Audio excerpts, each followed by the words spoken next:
오늘은 요한복음 6장 34절에서 40절 말씀, 마지막 날이라는 제목으로 하나님의 귀한 말씀의 은혜를 받고자 합니다. 예수님께서 요한복음 11장 23절에서 26절에서 다음 같은 말씀을 하고 있습니다. 예수께서 이르시되 네 오라비가 다시 살리라. 마르다가 이르되 마지막 날 부활 때에는 다시 살아날 줄을 내가 아나이다. 예수께서 이르시되 나는 부활이요 생명이니 나를 믿는 자는 죽어도 살겠고 무릇 살아서 나를 믿는 자는 영원히 죽지 아니하리니 이것을 네가 믿느냐라고 대화가 그게 기록되고 있습니다. 예수님께서 마르다 마리아에게 네 오빠가 살리라 하니까 마르다가 오빠가 부활한다는 것은 마지막 날 부활 때에 하는 얘기지 그것이 오늘날 우리에게 무슨 소용이 있습니까? 라는 질문을 하고 있습니다.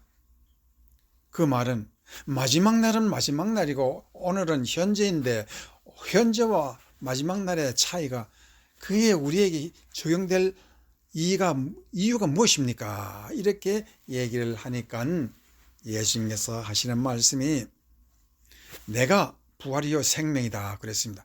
내가 현재 지금 부활이 없으면 마지막 날에도 부활이 없고 지금 생명을 찾지 못하면 마지막 날에도 생명이 없다 그런 뜻입니다. 그러면 마지막 날이라는 것은 오늘 하루하루 사는 것이 마지막 날로 살아야 된다는 것이고 오늘 하루하루가 순간순간이 부활의 시간이라는 것을 믿고 살라는 것이 예수님의 말씀이고 그래서 예수님이 하시는 말씀은 살아서 믿는 자는 죽지 않고 죽어서 믿는 자도 살리라. 네가 이것을 믿느냐? 이것을 믿냐? 하루하루가 부활이요. 하루하루가 하나님 앞에서 받는 마지막 날이라는 것을 말하고 있습니다.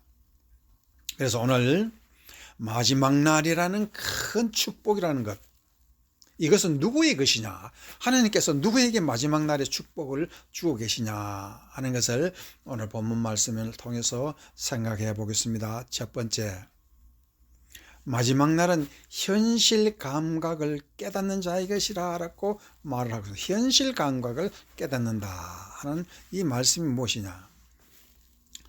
오늘 본문 요한복음 6장 39절에서 다음 같은 말씀을 하고 있습니다. 나를 보내신 이의 뜻은 내게 주신 자 중에 내가 하나도 잃어버리지 아니하고 마지막 날에 다시 살리는 이것이라고 39, 40절에 두 번 반복하고 있습니다. 그만큼 하나님은 우리를 선택하시는데 어떤 자를 선택하시느냐?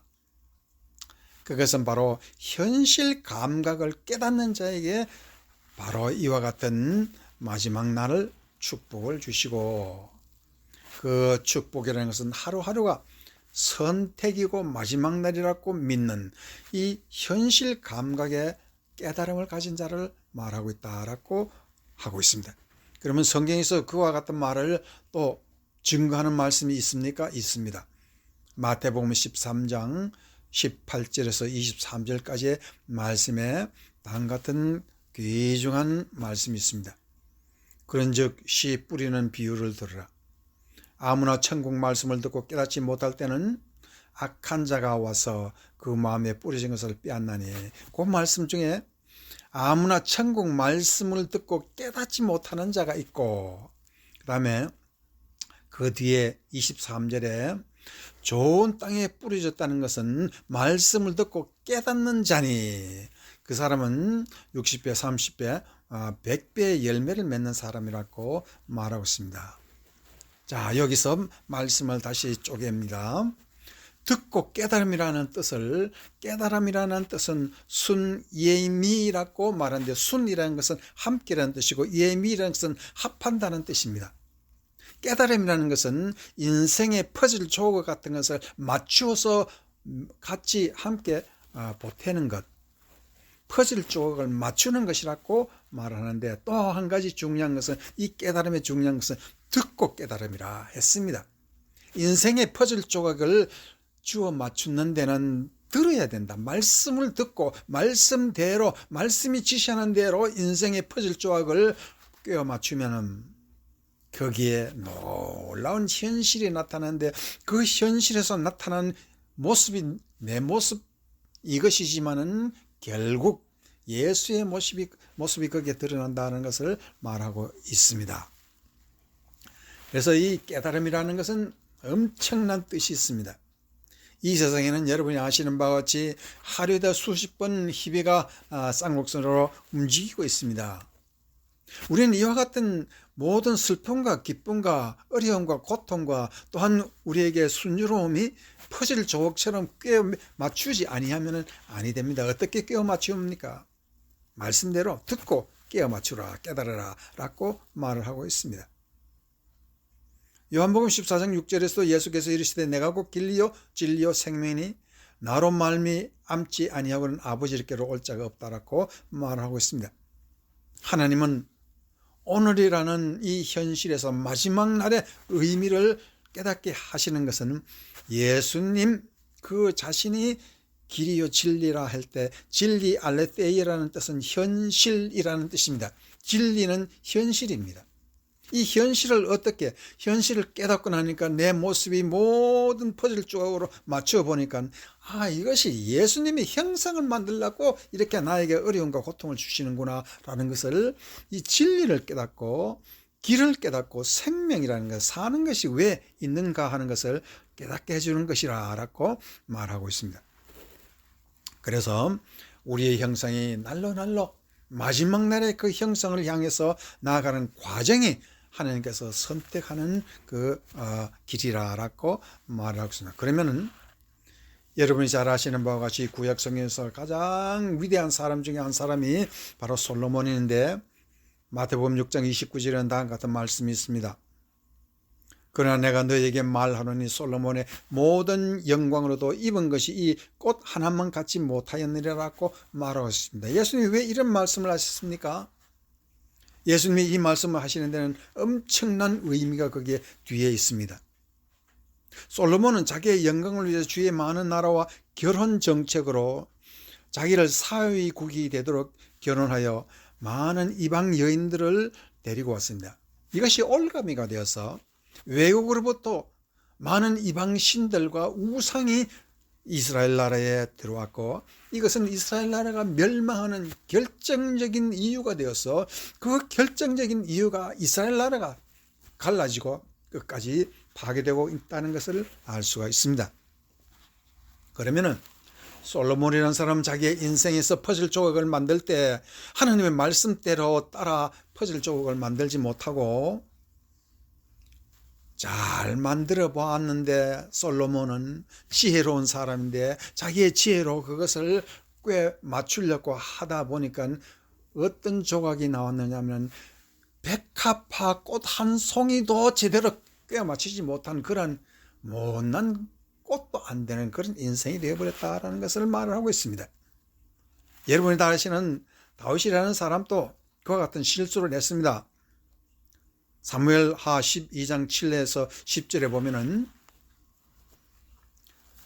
나단이 다윗에게 이르되 당신이 그 사람이라 이스라엘 하나님 여호와께서 이와 같이 이르시기를 내가 너를 이스라엘 왕으로 기름 붓기 위하여 너를 사울의 손에서 구원하고 그러한데 어찌하여 네가 여호와의 말씀을 업신여겼다고 말을 하면서 10절에서는 이제 네가 나를 업신여기고 햇사람 우리의 아내를 빼앗아 아내로 삼았다고 말을 했을 때 여호와의 말씀을 업신여기는 것과 10절에서 나를 업신여긴 것 동일하게 말을 하고 있습니다.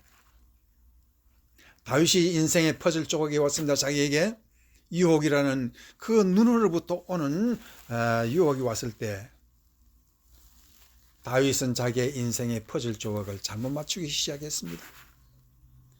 아주 심각한 퍼즐 조각이 실수로 돌아갈 때에 나단 선지자는 그에게 아주 강한 의도로 네가 회개하라고 말을 하고 다윗은 눈물로 수백일 수년을 그렇게 회개하고 다시 자기의 인생 퍼즐 조각을 맞추었고 그 퍼즐 조각이 맞추어졌을 때 다윗은 어떤 모습으로 돌아갔습니까? 회개하면서 다시 예수 그리스도의 모습으로 돌아갔고, 그렇기 때문에 다윗의 자손이 바로 예수 그리스도로 됐다 하는 말은 다윗의 퍼즐 쪽은 만들어 놓고 완전히 만들어 놓으니까 회개로 예수 그리스도의 모습이 됐다, 그런 뜻이 되는 것입니다. 오늘 우리에게 가장 중요한 것은 이와 같이 인생 현실 감각이 어디서부터 시작되느냐, 내 인생의 어려움과 고통이 막 들어왔을 때 그것을 하나하나 주님 앞에서 말씀으로 그것을 잘 정돈해 보면은 하나님은 이 고통을 주시는 것도 내가 예수 닮게 하심이고, 내가 기쁨을 얻는 것도 예수 닮게 하심이라는 것을 알 수가 있습니다. 그래서 창세기의 마지막으로 나오는 인물이 바로 요셉이라는 인물인데, 이 요셉 인물이 등장하면서 창세기는 끝을 냈는데, 왜 요셉이라는 인물이 위대한 인물이 되었습니까? 요셉이라는 사람은 자기의 꿈 때문에 하나님께서 그에게 꿈을 주시는데 그 꿈을 가족에게 얘기하고, 그 꿈 때문에 요셉은 자기 인생이 산산조각이 났습니다. 꿈 때문에 그랬습니다. 가만 말 안 하고 있었으면 괜찮을 건데 그 꿈을 말함으로써 그 꿈이 자기의 인생이 산산조각이 나게 되었지만은, 요셉은 그 산산조각이 난 그 순간순간에서도 결단코 하나님의 말씀을 저버리지 아니하고 꿈이 나를 배신하지 않을 것을 믿고 말씀대로 자기의 인생 퍼즐 조각을 하나하나 신실하게 주어 맞추니, 보디발의 집으로 팔려갔을 때도 종으로 생활하면서도 그는 유혹에 넘어가지 않고 말씀대로 살았고, 또한 그보다 더 심한 감옥 속에 들어갔을 때도 자기의 꿈은 더 심한 어둠 속에 떨어졌지만은 그 꿈을 다시 한번 하나님 앞에서 말씀과 믿음으로 잘 형상을 맞추어 가니까 요셉은 자기의 형제들을 마지막에 구할 수 있는 총리 대신이 되었습니다. 요셉은 그 총리의 귀한 능력을 가지고 사람들을 살리고 많은 사람들에게 은혜를 베풀고 선을 베풀고, 그 요셉의 모습은 점점 누구의 모습으로 변했습니까? 바로 예수 그리스도의 오실 예수의 모습으로 변했다는 것을 창세기 마지막 요셉이라는 한 사람을 통해서 그 꿈의 조각난 꿈의 형상을 다시 맞추니까 오실 예수라는 것이 증명이 되었습니다. 그 예수의 이름이 요셉을 통해서 흘러내리는 것입니다. 이스라엘 백성들이 광야에서 40년 살아가면서 그들에게 받은 것은 전부 다 요셉의 은혜로 받은 것이지 인간의 은혜로 받은 것이 아니더라라는 것을 말하고, 이스라엘 백성들은 요셉의 그 지혜를 통해서 인생은 이렇게 살아야 한다는 것을 그들이 알았습니다. 그래서 로마서 8장 28절에 보면 다음과 같은 귀중한 말씀이 거기에 기록되고 있습니다. 우리가 알거니와 하나님을 사랑하는 자 곧 그의 뜻대로 부르심을 입은 자들에게는 모든 것이 합력하여 선을 이룬다. 합력하여 선을 이룬다는 것은 뭡니까? 모든 것을 다 퍼즐 조각으로 합하고 정리정돈해 보니까 어디에 하나님의 뜻대로 하나님의 모습으로 우리가 다 만들어지고 있다는